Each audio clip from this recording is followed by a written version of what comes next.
فقد قال الله تعالى في كتابه العزيز بعد أعوذ بالله من الشيطان الرجيم قل يا عبادي الذين أسرفوا على أنفسهم لا تقنطوا من رحمة الله إنه لا ييأس من روح الله إلا القوم الكافرون. الآية. وقال رسول الله صلى الله عليه وسلم إن لله مئة رحمة أنزلها واحدة في الدنيا وأجلها الباقية في الآخرة 99 رحمة. وكما قال رسول الله صلى الله عليه وسلم صدق الله العظيم وصدق رسولنا بالحبيب الكريم ونحن على ذلك من الشاهدين والشاكرين والحمد لله رب العالمين. Hadratul Mukarramin wabil khusus Sahibul Majlis Bapak Haji Dr. Ramayudi Hafizahullah beserta para sesepuh-sesepuh kita, ibu-ibu jamaah Majelis Ta'lim Adzakir yang dirahmati Allah. Syukur kita kepada Allah Subhanahu wa taala atas nikmat dan karunia Allah Subhanahu wa taala berikan kepada kita. Alhamdulillah kita masih diberikan kelancaran di dalam ibadah, baik yang fardu yaitu puasa ataupun yang sunnahnya yaitu qiyamul Ramadan. Alhamdulillah. Saya punya satu pantun. Jalan-jalan ke pasar Kenari, tak lupa membeli kurma. Alhamdulillah puasa kita sudah 5 hari, mudah-mudahan Allah terima. Amin. Ada lagi Bu, tadi kan saya bilang 1. Nah itu temannya ini, ubur-ubur ikan lele. Puasa kita sudah 5 hari, ternyata lebaran masih lama kan? Betul ya Bu? Ada lagi yang pingin singkat, ikan sepat, ikan gabus, lebih cepat, lebih bagus. Alhamdulillah. Yang namanya puasa ya sebulan Bu, kan gitu ya. Ada lagi yang nimpal, ikan lele, ikan bawal. Yang Islam KTP langsung Syawal gitu. Ya berarti kan kagak puasa tuh. Nah, Bapak Ibu yang dirahmati Allah Subhanahu wa taala, biar kagak tegang Bu. Tadi sudah disampaikan nasib kita tergantung rahmat Allah. Ini sesuai dengan posisi kita berada di 10 hari pertama bulan suci Ramadan. Nabi Shallallahu alaihi wasallam sabdakan di dalam hadis tentang Ramadan di akhir. Kata Nabi, "Wa huwa syahrun awwaluhu rahmah." Bulan suci Ramadan adalah bulan yang 10 hari pertamanya Allah jadikan sebagai rahmat. Nah, Bapak Ibu, bukan rahmat Pak RT kita atau tetangga kita, tapi rahmat yang asli, ya. Sehingga semua di antara kita ini butuh kepada rahmat Allah Subhanahu wa taala. Nah, hari ini kita sudah melihat nih, tetangga kita mungkin ada orang yang non-muslim, ada orang yang rajin sholat, ada yang malas juga sholat, ada yang rajin ngaji, ada yang kagak rajin ngaji dan sebagainya. Ya, semuanya kok masih dapat bisa hidup di alam dunia gitu. Karena ini sudah sering kita baca di dalam surat Al-Fatihah dari mulai basmalah tuh. Bismillahirrahmanirrahim. Artinya apa Bu? Dengan menyebut nama Allah yang Maha Pengasih lagi. Jadi di dalam tafsirnya pengasih itu ya orang ngasih ke siapa aja. Kira-kira ibu nih kalau bikin kolak satu bakul apa satu panci gede, kan kebanyakan tuh biar kagak mubazir dikasihin ke siapa? Siapa aja kan gitu. Nah makanya Allah yang pertama punya sifat pengasih. Allah kasih tuh siapa aja nikmat dunia. Orang kafir masih bisa minum air, masih bisa makan nasi gitu kan dan sebagainya. Ada lagi Maha Rohimnya Allah Ta'ala, Maha penyayang. Kira-kira nih ibu-ibu ya, ada anak tetangga sama anak ibu, ibu akan sayang kemana? Anak sendiri. Yang namanya orang yang disayang ya orang yang dekat dengan kita, betul-betul. Begitu juga Allah Subhanahu wa taala akan menyayangi orang yang mau dekat sama Allah Subhanahu wa taala gitu. Ya. Kalau kata Ustadz siapa tuh, saya pernah lihat gitu, sholat kagak, puasa kagak, zakat ogah gitu, sedekah kagak mau, giliran doa, ya Allah masukkanlah hamba ke dalam surgamu. Surga yang mana? Ya, surga itu kalau nggak surga tentang sholat, surganya surga ahli puasa, atau surga ahli zakat, surga ahli yang haji, ya, surga yang senang sedekah dan sebagainya. Ini semuanya kagak dilakuin. Udah gitu doanya minta masuk surga. Emang ente punya orang dalam gitu, kata Ustadz itu, ya saya mah niruin doang.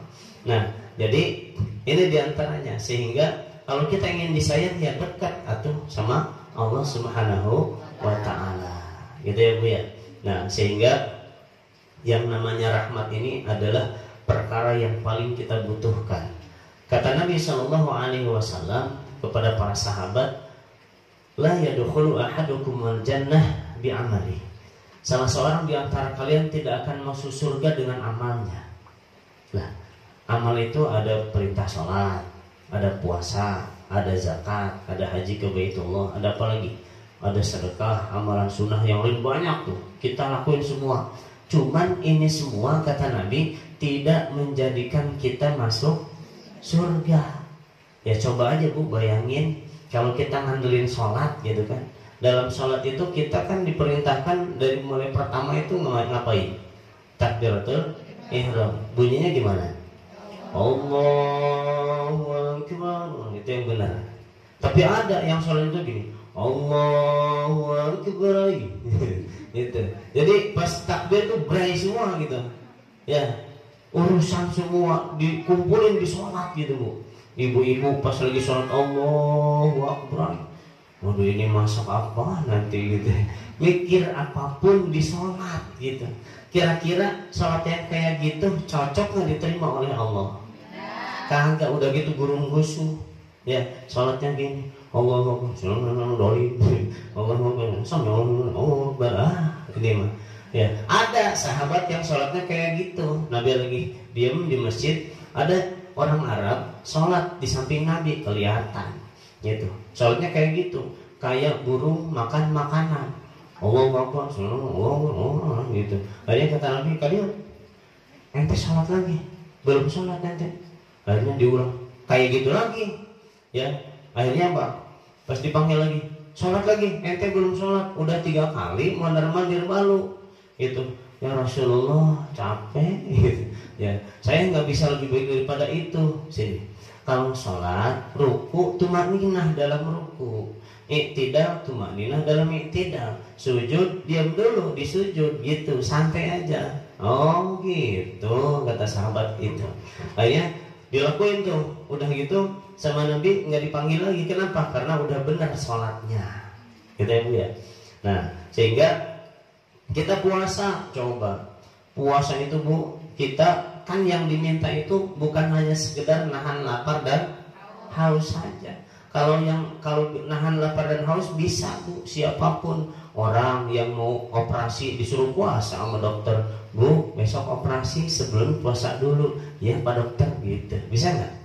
Bisa, emang syaratnya kayak gitu.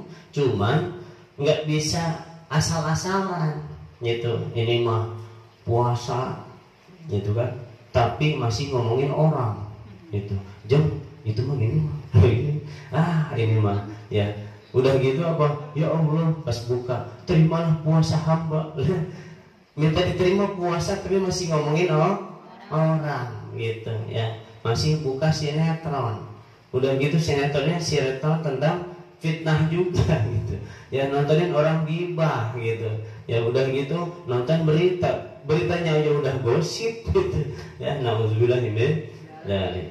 Ya, kemudian apa lagi tuh? Kita ngomong ngandelin sedekah, kita sedekahnya emang gede tapi ngambilnya gini. Ya, ini kelihatan gitu ya.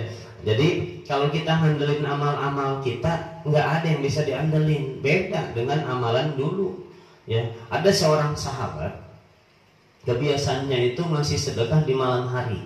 Supaya apa? Supaya nggak ada yang tahu.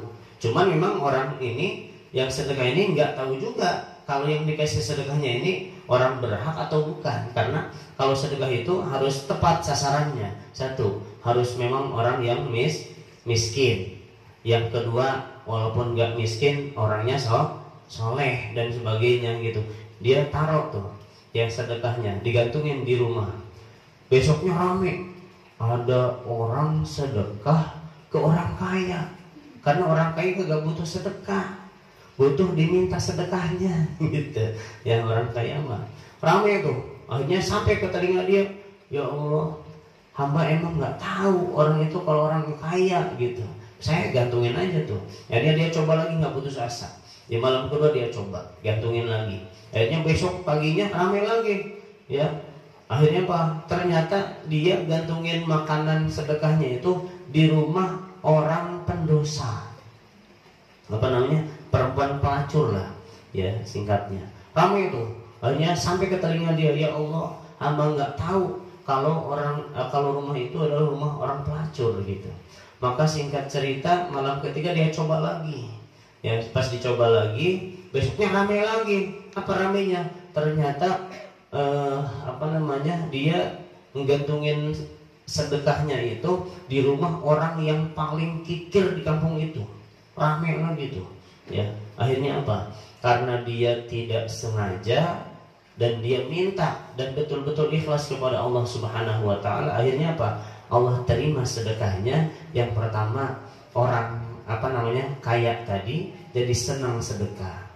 Yang kedua, yang perempuan pelacur tadi berhenti dari perbuatannya. Yang ketiga, yang tadi kikir bakhil jadi dermawan. Subhanallah. Ya, kalau sudah diterima jadi asbab hidayah untuk orang lain. Nah, kemudian Bapak Ibu yang dirahmati Allah, para sahabat heran ketika Nabi menyampaikan salah seorang di antara kalian tidak akan masuk surga dengan amalnya. Maka sahabat ini dalam benaknya gini, nih kalau seorang pun tidak akan masuk surga dengan amalnya, berarti termasuk Rasul loh. Saya nanya, wala anta ya Rasulullah, engkau pun kayak gitu wahai Rasul? Kata Nabi, wala ana, saya pun sama seperti itu. Walaupun Bapak Ibu, kita pernah mendengar riwayat bahwa Nabi kalau sholat malam itu hatta tawarramat qadamah, sampai kedua kakinya bengkak. Pak Ustadz, saya sering sholat tapi nggak bengkak-bengkak. Iya, orang sholatnya deplas, ya kan. Jadi cepet aja tuh. Ya untung aja kita tarawihnya kagak 23 rakaat 7 menit gitu. Kan ada tuh di sono, di Anggiri Konoha gitu. Katanya ini tradisi sudah 1 abad. Tradisi yang baik aja, ya. Yang saya kasihan itu kakek-kakek yang jadi makmum. Ya, imamnya Allahu Akbar, Bismillahirrahmanirrahim, Bismillahirrahmanirrahim, langsung Allahu Akbar. Pas si kakek ngejar Fatihahnya nggak bisa gitu. Pas mau ruku, imamnya udah sembilan lagi gitu. Dia kagak ruku. Dia udah gue tungguin aja dah berdiri terus gitu. Nah makanya saya bilang di majelis-majelis yang lain, ini orang kalau yang sholatnya cepet kayak gitu, kayak kilat, insya Allah imamnya sah. Karena dia yang jadi pemimpinnya. Yang kasihan makmumnya kagak sah-sah. Kenapa? Si kakek kagak jadi ruku, si kakek kagak jadi sujud. Pas mau sujud lah itu imam udah berdiri lagi gitu. Ya udah gue mah kagak kuat kan kayak gitu. Ya, nah jadi Nabi menjelaskan, saya pun sama, tidak akan masuk surga dengan amal saya.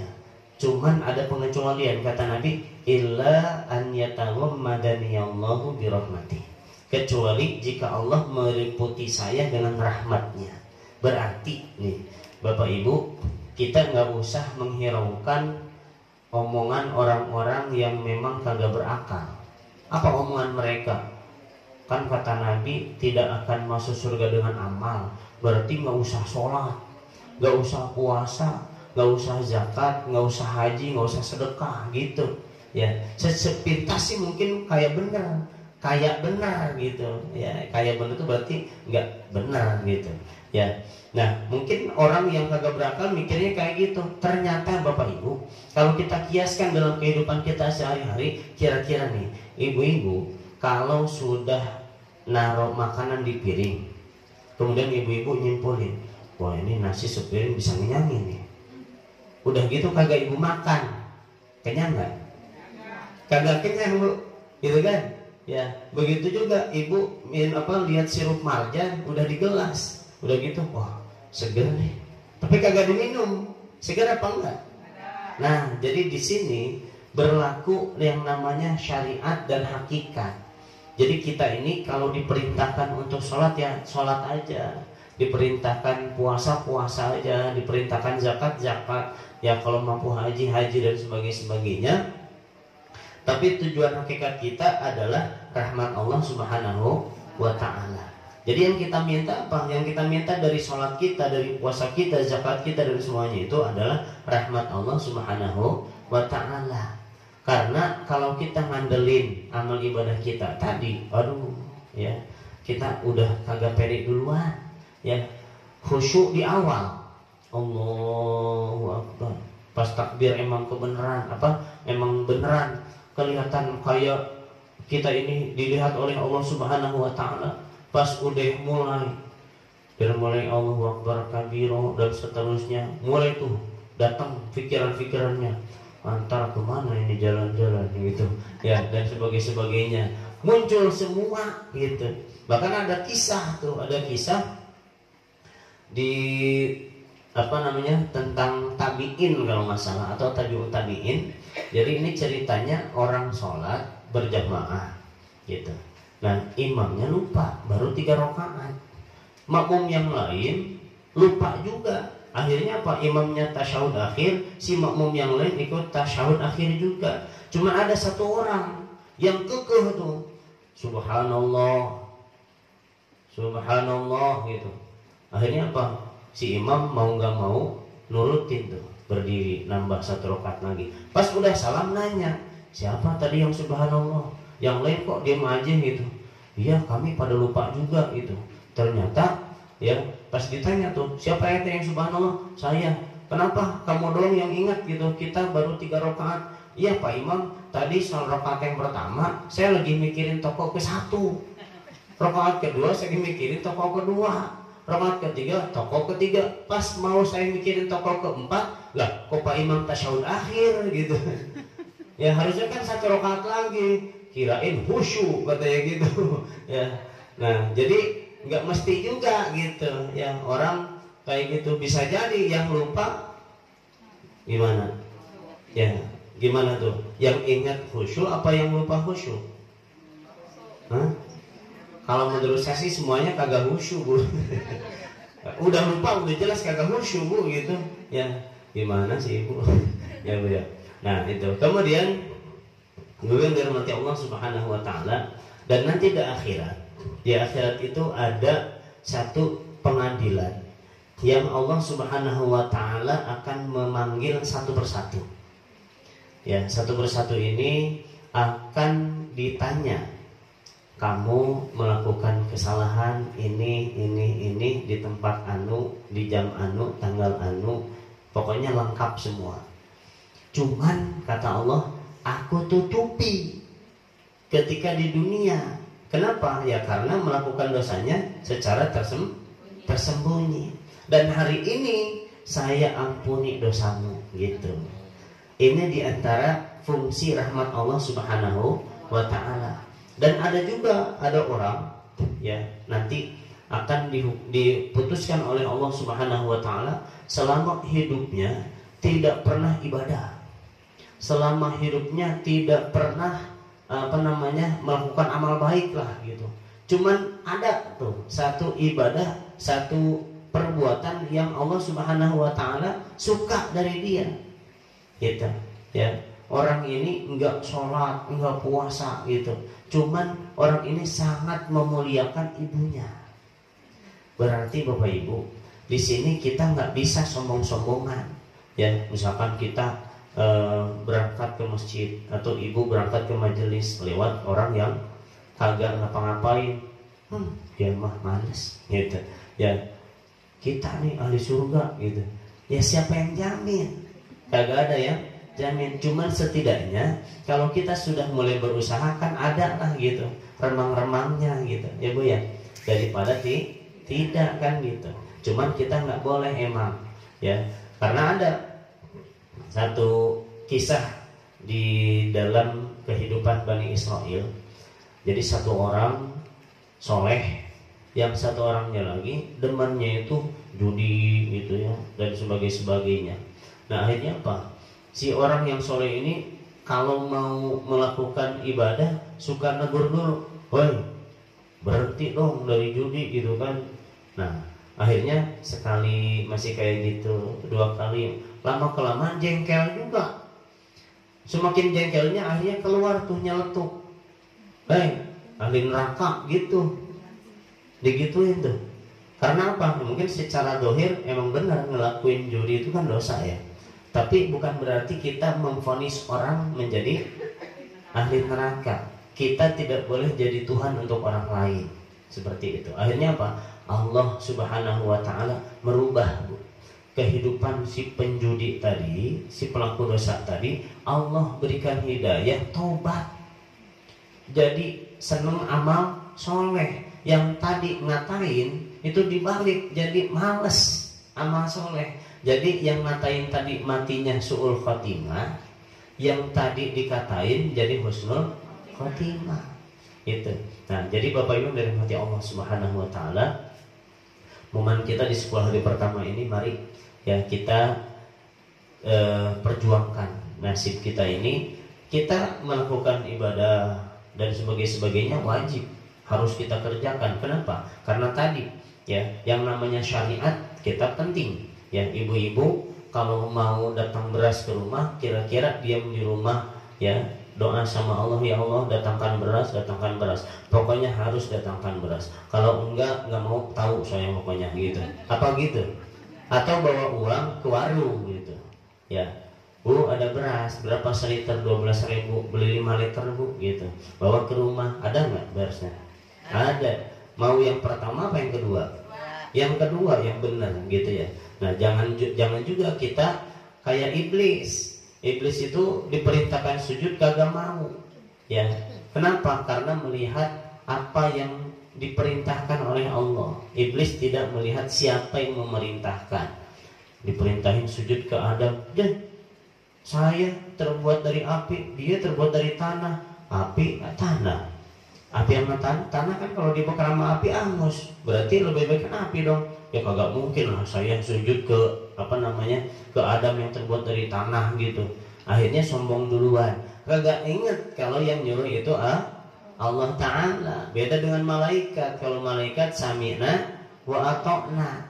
Kalau iblis sami'na wa ngacirna gitu. Ya, jadi kami dengar, kami ngacir, kagak mau ngerjain. Nah, sehingga ini ya diantara keputusan Allah kepada malaikat jadi ahli surga selamanya, ya tidak dapat murka dari Allah. Sedangkan iblis sebaliknya dapat murka dari Allah selama-lamanya.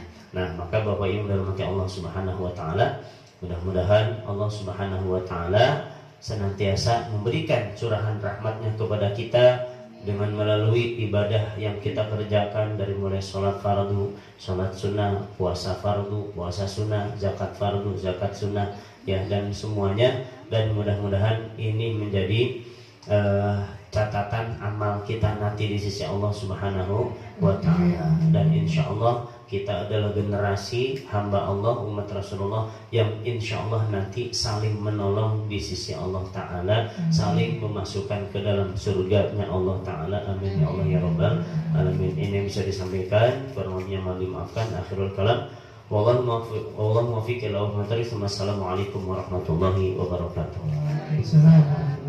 Demikian kajian yang diberikan guru kita, singkat padat. Mudah-mudahan kita mendapatkan rahmat dari Allah Subhanahu wa taala. Mudah-mudahan kita termasuk orang-orang pilihan dari Allah. Jangan jauh dari rahmat Allah ibu. Mudah-mudahan kita kejar terus rahmat Allah. Ngaji, cari ilmu terus ibu. Jangan sombong yang kita punya. Jangan terlalu pede kita punya, tapi kita tetap rendah hati kepada Allah. Mudah-mudahan amal kita diterima oleh Allah Subhanahu wa taala. Kalau nggak ada rahmat Allah, kita menjadi orang yang tersesat di akhiratku. Mudah-mudahan Allah berikan kita rahmat, kita dimasukkan oleh Allah ke surganya Allah. Surga yang punya Allah, neraka yang punya Allah. Kita nggak ada apa-apanya tuh. Belum tentu ibadah kita diterima Allah. Yang penting kita mengejar, selalu mencari ilmu-ilmu dari Allah yang diberikan oleh guru-guru kita. Demikian ibu-ibu semuanya, mudah-mudahan kita diberi kesehatan, besok kita puasa dan malam kita sahur, besok kita puasa. Mudah-mudahan kita sehat selalu. Mudah-mudahan mari kita akhiri mengucap adalah alhamdulillahirabbil alamin. Assalamualaikum warahmatullahi wabarakatuh.